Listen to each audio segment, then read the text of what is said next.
Hello, guys. Good morning, good afternoon, good evening, depending on when you'll be watching this and where you'll be watching this from. It is not every spirit that you bind and cast, it is not every covenant that you bind and cast. Many of us have these habits, or we have grown up with this ideology that you must bind and you must cast every spirit.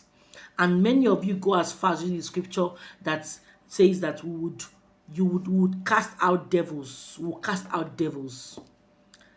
And without even understanding the scripture, what gives us this ideology, this mind that every other spirit apart from Christ and angels are bad spirits?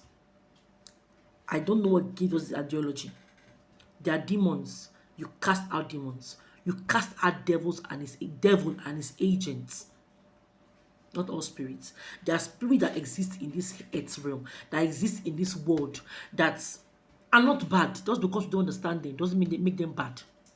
They are not bad. They have their own territory, their own rights, in their own sense. And we have so many people that we have been told that one way or the other, there are deities that are disturbing you from your father's side or your mother's side. There are deities that are worrying you from your mother's side, from your father's side. And the next thing you're going to go and do is to be binding and be casting them.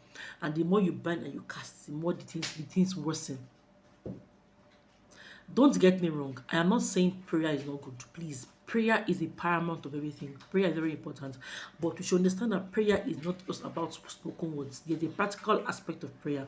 You cannot just be focusing on what parts. You cannot focusing on what part. You cannot just be using your words to utter things and not do the practical part of it. Faith without works is dead. Faith without works is dead. If, for example, you have been told that the deity is falling from your father's house, do not go and be binding and casting. Do not go and be binding and casting covenants that you don't even know how it existed. Forgetting one thing, that God is a covenant keeping God. Our God in heaven is a God that respects covenants. So do not expect a God that respects covenants to come and breaking a covenant that was made. No.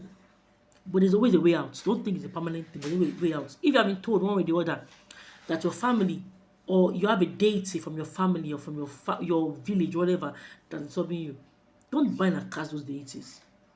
You go and appease them. You acknowledge them. All they want to know is from you is what they want from you is acknowledgement and appeasement.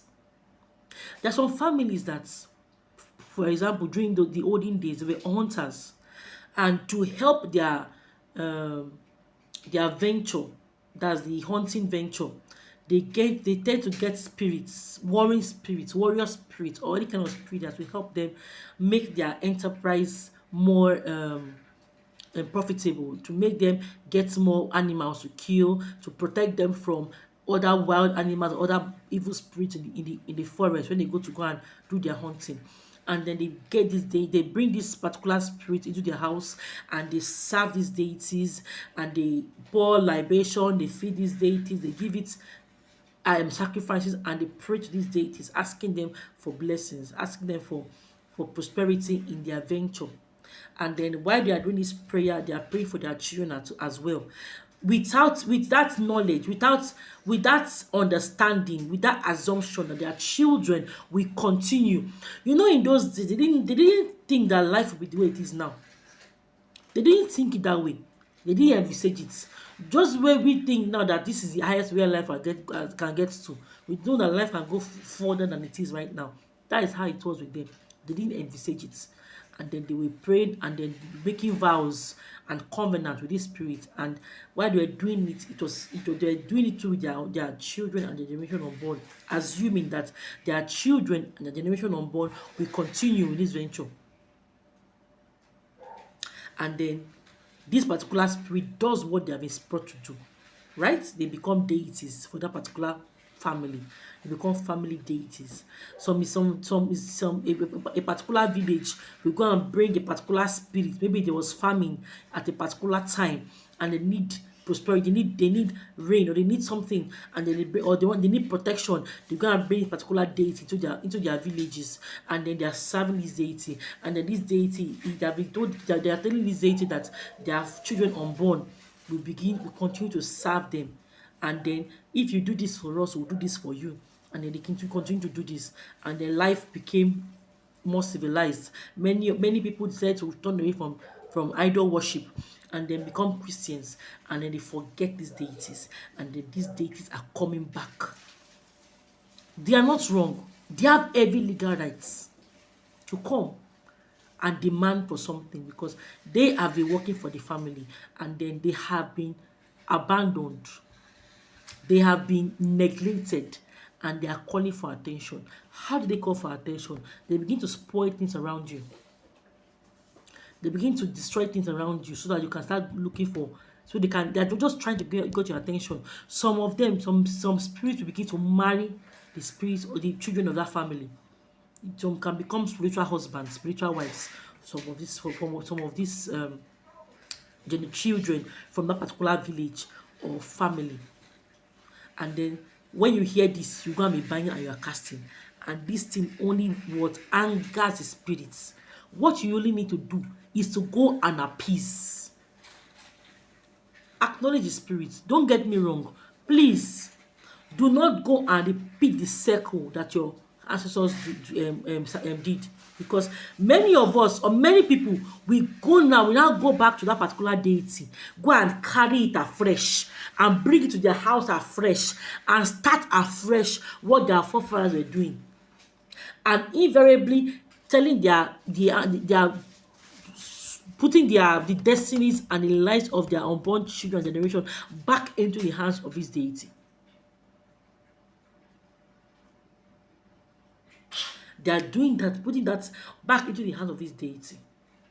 And then before you know what's happening, they will continue serving, they'll go and bring the juju to the house. They will serve the juju. And by the time they have died and their children decide, I don't want to serve the juju, this juju now begin to fight them. This deity will begin to fight them. That's the reason why, please, do not start what you cannot finish. Because when you die, your children will suffer for it. That's why, what do? You appease them. What they want from you is for you to acknowledge that they exist and them to give them what they are owed. You sacrifice to them. Sometimes you ask them. Some can demand for cow, some can demand for ram, some can demand for goats, some can demand for even normal chicken. Just chicken. Just give it to them. Let them let you be. That's all they need from you. Not even service. Like I always say, you don't serve spirits. I always say it though, because every spirit is always looking for a medium to come to this earth. Because spirits cannot exist, they cannot be productive, they don't have any power over this earth. Like, how do I put it? They cannot manifest physically without a human body or without a living body. So by the time you begin to serve these spirits, they begin to possess you and they begin to work and manifest through you. You don't even know what you are doing. So please, guys, how do you know that deity is following you? Come to a consultation so you can know how to deal with the particular deity following you. So that all these pillars to post running and running, it's not only witchcraft that is running you. Many of us are deities that we need to appease. So please stop casting and binding what you don't understand. Stop casting and binding what you don't know. All right. As usual, I love you guys and God bless you. Mwah.